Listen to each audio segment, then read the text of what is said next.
సమస్త ప్రవర్తన యందు పరిశుద్ధులయ్యుండుడి. 1 పేతురు 1:16. పరిశుద్ధతయే దేవుడు కోరుకునేది. పరిశుద్ధత లేకుండా ఎవరును దేవుని చూడలేరు. పరిశుద్ధాత్మ లేకుండా ఎవరును ఎత్తబడే గుంపులో ఉండరు.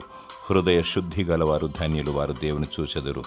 దేవుడు ఆత్మయున్నాడు, ఆత్మ లేనివాడు నా వాడు కాడు అని దేవుడు సెలవిస్తున్నాడు. ఆత్మను ఆర్పకుడి, ఆత్మీయముగా బ్రతుకుటకు ఆత్మానుసారముగా జీవించుడి.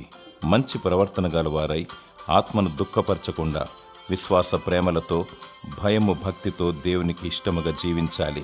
అనాథులను, విధవరాన్లను, బీదవారిని కనికరించాలి, వారిని ఆదరించాలి. ఆత్మతో సత్యముతో దేవుని ఆరాధించాలి. దేవుని పాదాల చెంత ప్రార్థన విజ్ఞాపన చేయాలి. సరి అయిన మార్గములు సాగుటకు సత్యాన్ని గ్రహించాలి. దేవుడు నీకు నిత్య జీవమును దయచేయును, నీతి రాజ్యమును నీకిచ్చును. దేవుడు పరిశుద్ధతను దయచేసి నిన్ను దీవించునుగాక. ఆమేన్.